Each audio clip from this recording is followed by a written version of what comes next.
Olá pessoal, abençoado e seleto, a paz do Senhor Jesus seja com todos vocês. Já estamos hoje dia 3 do 2 de 2023. Nossa segunda aula, tá? Do mês de fevereiro. Estamos estudando o livro de Hebreus. Conforme eu tenho comentado com vocês, tá certo? Nós estaremos sempre fazendo agora em forma de áudio, para que todos possam ter acesso. Ao mesmo tempo é vídeo também, mas é em áudio, tá? Áudio e vídeo. E nós hoje vamos falar a respeito do lugar de decisão. Lugar de decisão. Que lugar que é esse, apóstolo? Enfim, o escritor de Hebreus, tá? Ele fala a respeito do momento que o povo de Deus se deparou com o monte, tá? Deus fala com Moisés lá no monte. Eu acredito que eu falei algo sobre isso com vocês numa aula, tá? Deus fala com Moisés no Monte Sinai e o povo pede para que Moisés falasse, né? E não Deus, porque a glória de Deus, né? Era muito grande ali no Monte Sinai. Então hoje o tema da nossa aula hoje é lugar de decisão, tá ok? Lugar de decisão. Conforme vocês estão cientes, sempre caneta, papel, tá? Um caderno, é claro, um caderno bem organizadinho com as aulas. Vocês já tiveram a aula de janeiro de Cristologia, agora a aula de fevereiro, livro de Hebreus. E hoje é a segunda aula, tá ok? Quem vos fala é o seu irmão em Cristo, Apóstolo Martins. Bem, vamos lá. Os filhos de Israel permaneceram junto ao Monte Sinai durante um período de 11 meses. Tá? No livro de Êxodo, capítulo 19, versículo 1, vocês vão encontrar que é o terceiro dia, né, o terceiro mês da saída dos filhos de Israel da terra do Egito, e no mesmo dia vieram ao deserto de Sinai, tá ok? E tendo partido de Refidim, vieram ao deserto do Sinai e acamparam-se no deserto de Israel, pois ali acampou-se defronte do monte. E Moisés subiu, né, tá, a falar com Deus, entendeu? Mas vamos lá. Então anote aí Êxodo 19:1 e Números, capítulo 10, versículo 11. Números, capítulo 10, versículo 11. Ok? Vamos ver o que está escrito em Números, capítulo 10, versículo 11. Diz assim: os israelitas partiram do Sinai, e aconteceu no segundo ano do segundo mês, aos 20 do mês, que a nuvem se alçou de sobre o tabernáculo da congregação. E os filhos de Israel partiram segundo as suas jornadas do deserto do Sinai. E a nuvem o parou no deserto de Parã. Conforme já falei também, né? A gente sabe que quando Israel estava peregrinando, na medida que Deus queria que o povo dele parasse de caminhar para descansar um pouco, a nuvem parava também, pessoal. Isso é muito importante, a gente saber que Deus também, ele tem os seus propósitos e nós não entendemos, né? E a nuvem levantava voo, digamos assim, né? No meu vocabulário, né?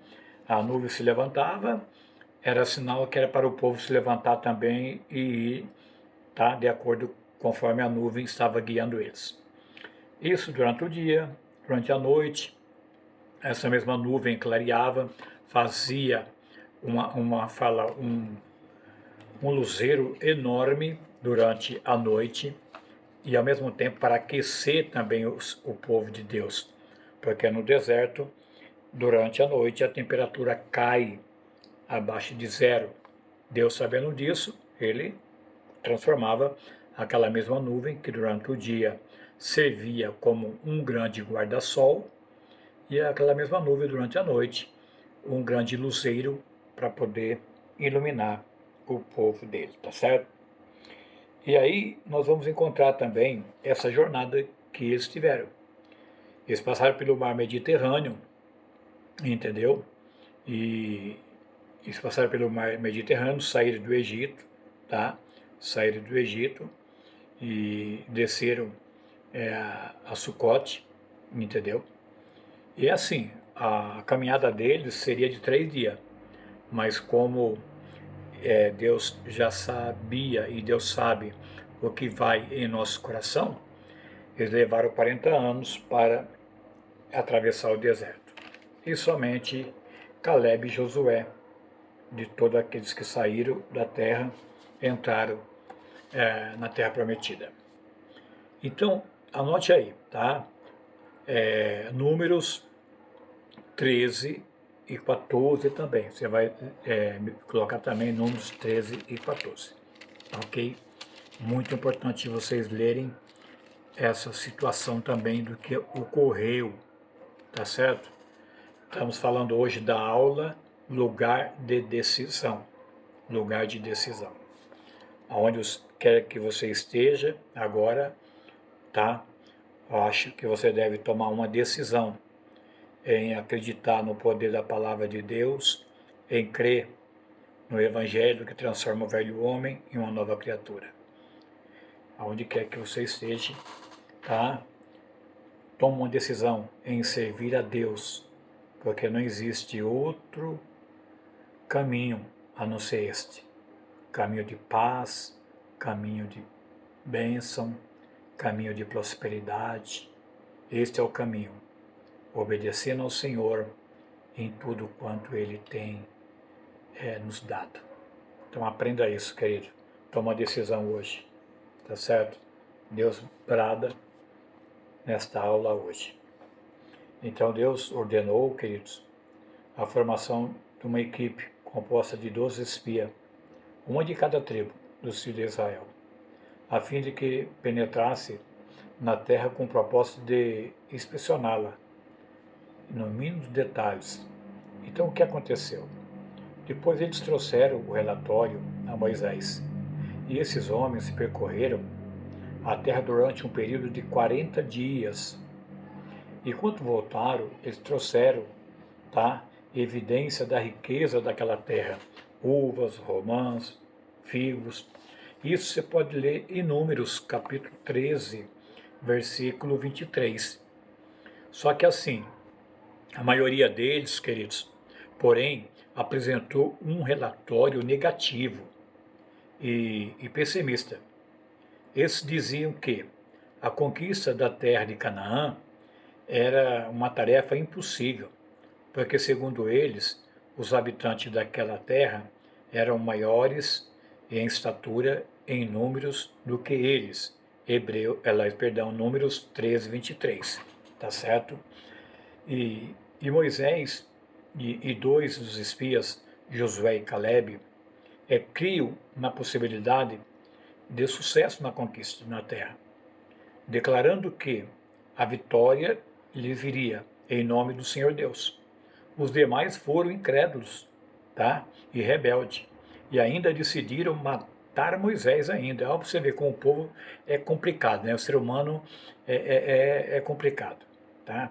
E além disso, eles tentaram matar Moisés ainda e constituir um novo líder para os conduzir de volta ao Egito. Por isso que eu mandei vocês ler Números 13 e 14, porque esse relatório aqui está escrito em Números 14, versículo 3 e 4. E o resultado desse ato foi o funesto, enquanto que a conquista da terra foi adiada. Entendeu? Estamos na aula de hoje sobre o lugar de decisão.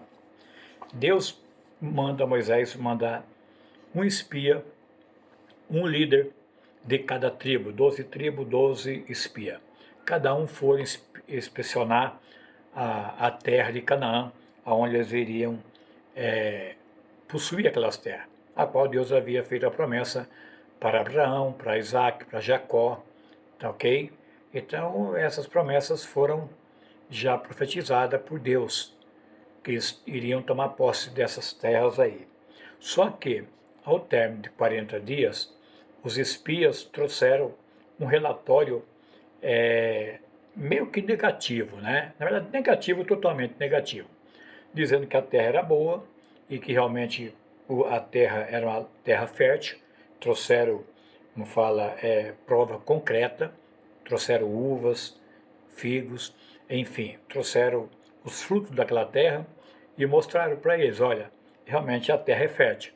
Só que para nós é impossível a gente tomar conta dessa terra ou tomá-las dos cananeus, porque eles são homens grandes e nós somos pequenos. Por que eles falaram aquilo? Porque realmente nessa terra de Canaã existia ainda grandes homens ainda ali, entendeu? E a multidão era enorme em Canaã. E eles temeram e começaram a inflamar o povo de Deus e colocar o povo de Deus contra Moisés. Irmãos, eu tenho aprendido na minha vida espiritual, tá? Desde quando eu aceitei Jesus, eu aprendi isso, obedecer à liderança, sem questioná-la, entendeu? Porque o líder sabe o que ele está fazendo, a menos que o líder seja um líder cego, né? Espiritualmente falando, né? Não fisicamente, porque eu conheci muitos homens de Deus que eram cego fisicamente, mas era homens de Deus e com a visão bem aberta, entendeu? Então, não é o caso literal, estou falando no caso assim espiritual. Então, o líder, tá? Ele tem que estar com o seu foco colocado em Deus e não nas coisas que se vê, mas nas coisas que não se vê, que estão além dessas nuvens que vocês estão vendo aí, aonde está o trono de Deus, além dessas nuvens aí que os nossos olhos está contemplando agora, entendeu? Então, além dessas nuvens, assenta-se o nosso Deus, ele está acima dos céus, e dos céus é onde fica o trono do Senhor. Então, esse povo, além de ter inflamado toda a congregação, dizendo que era impossível invadir a terra dos cananeus, e começaram também a querer tirar Moisés da liderança. Tentaram tirar Moisés da liderança. Mas quando Deus coloca o homem, Deus coloca. Então isso não tem como. Quando Deus coloca, coloca. Quando Deus tira, Deus tira. E assim nós temos que entender. Tá certo? Então, o fato é que o resultado negativo dessa decisão, conforme aqui Êxodo 14, 5, tá? Até o versículo 45, entendeu? Então, quando o povo preparou para matar Moisés, a glória do Senhor apareceu a todos os filhos de Israel. Número 14, 10. Anote aí. Quando o povo se preparou para matar a Moisés, a glória do Senhor apareceu a todos os filhos de Israel. Números 14, 10, pessoal. Olha só o ponto que chegou, ao ponto de esquecer as maravilhas que Deus fez por intermédio desse humilde homem, chamado Moisés, tá? As pragas lá no Egito, eles viram, entendeu? Eles viram a glória de Deus através de Moisés.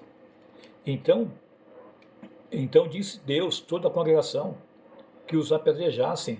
Porém, a glória do Senhor apareceu na tenda da congregação a todos os filhos de Israel.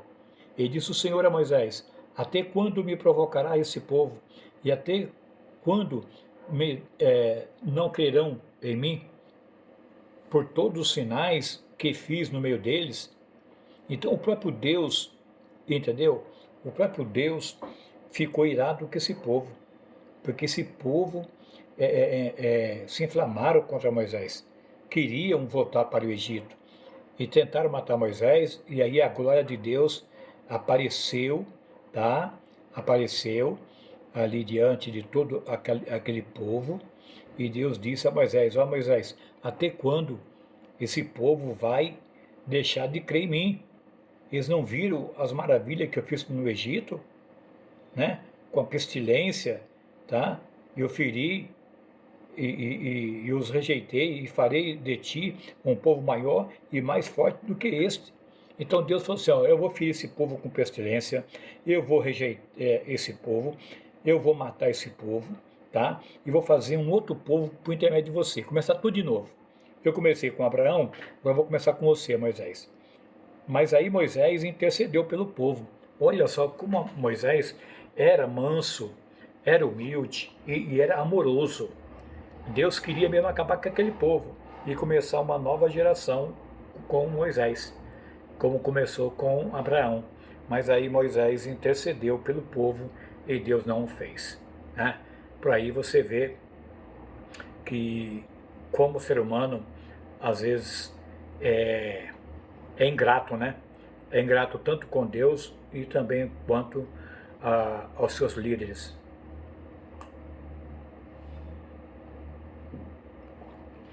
Então, queridos, apesar de ter poupado o povo da morte, Deus castigou os filhos de Israel, impedindo-os de gozar do repouso que lhe havia preparado na terra prometida. Por isso, toda aquela geração que saiu do Egito foi sentenciada a peregrinar pelo deserto durante 40 anos, um ano para cada dia. Um ano para cada dia no gasto da exploração da terra prometida. Tá ok? Números 14, 29 a 34. Somente Josué e Caleb, os dois espias fiéis, e todos aqueles com menos de 20 anos de idade entrariam na terra prometida. Você entendeu o negócio? E Moisés, já no final, tá, dessa peregrinação, Moisés pega e fala, a segunda geração teria a mesma oportunidade que Deus dera a seus pais. E isso é o que o sugerido no livro de Deuteronômio, onde Moisés repetiu as palavras do pacto de Deus para a segunda geração. Então Moisés, em Deuteronômio 12, 9, ele fala, porque até agora não entraste no descanso e na herança que vos dá o Senhor, o vosso Deus. Então, lugar de decisão, precisamos tomar uma decisão na nossa vida, pessoal, para não sermos rejeitados por Deus. Olha, dentro desse livro, nós vamos aprender mais para frente que Deus pode rejeitar sim o ser humano e lançá-los fora da presença dele. Então não se engane que não existe uma salvação perpétua não, pessoal. Isso depende muito da nossa caminhada com Deus aqui nessa terra. Então eu já vi muitas pregações, uma vez salvo, salvo para sempre. Isso é mentira de Satanás, entendeu? Isso é mentira do diabo, porque com Deus não se brinca. Você vê aqui que no lugar da decisão, em Números 13 e 14, e também Êxodo 19, quando chega no Monte Sinai, Deus ali dá a lei para esse povo. E aí você vê que eles aqui no capítulo 14, também 13 e 14, você vê que a própria Miriam se revoltou contra Moisés, tá? O seu próprio irmão também Arão se levantou contra ele, e Deus ficou indignado. Deus ficou indignado com esse povo, entendeu? Ficou indignado com esse povo. Você acha que Deus também não está indignado também com esse povo? Nos dias atuais que estamos vivendo? Hoje é dia 3. Hoje é dia 3 de 2 de 2023. Você acha que Deus não está indignado com as coisas que estão acontecendo aqui na nossa nação brasileira? Você acha que Deus não está indignado com as coisas que estão acontecendo no mundo afora? Porque do Senhor é a terra e toda a sua plenitude, pessoal. Não se engane não, tudo é de Deus. Então, nessa aula de hoje, eu vou procurar dar uma aula sempre rápida, para não ficar muito longo o vídeo e o áudio, para que vocês possam tomar uma decisão de caminhar comigo nessa jornada tão gloriosa que é estudar a palavra de Deus e também colocar em prática também. Não é só ler não é só ouvir não, é colocar em prática aquilo que você está aprendendo aqui comigo. E se você já sabe já, eu só estou alertando você para que você não venha a tomar uma decisão errada, tá certo? Uma decisão errada como os israelitas tomaram aqui em Êxodo 14, versículos 5 a 45, ao ponto que a glória do Senhor apareceu a todo os filhos de Israel, tá? E Deus ali disse a Moisés que aquele povo não merecia entrar na terra prometida e agora eles iriam passear 40 anos no deserto. Ia morrer todos eles ali, salvo Caleb e Josué, os dois que tiveram fé e tomaram a decisão em crer em Deus. Tome uma decisão, creia em Deus, para você não cair nesse deserto que se chama o mundo. Esse mundo é um deserto. Apesar que você está vendo aí uma paisagem linda, né? Das nuvens, do sol brilhando, das árvores, do riacho, vocês estão vendo aí, tá? Mas isso ainda não há de comparar com a glória que o nosso Deus tem reservado para mim, para você, para todos aqueles que acredita e teme e obedece a palavra de Deus. Então a aula de hoje é a decisão. E a decisão quem tem que tomar é você. Decida agora, aonde quer que você esteja. Aonde quer que você esteja. Tome essa decisão de largar de mentira, largar de engano, largar de hipocrisia, abandonar o pecado que tão de perto te rodeia e que muitas vezes você dá lugar para o pecado. E a Bíblia diz que Deus não terá o culpado por inocente. Tá ok? Então eu vou ficando por aqui, tá bom? Deus vos abençoe, Deus vos guarde e que o Espírito de Deus possa estar na sua vida e na minha vida também, me guardando, me protegendo também de todas as decisões erradas. Não podemos tomar uma decisão errada, devemos tomar uma decisão, como fala, positiva, pela fé e na direção de Deus, nunca na direção do seu coração. Amém? Com sincero Shalom Adonai, seu irmão em Cristo, Apóstolo Martins. Shalom. Até a próxima aula.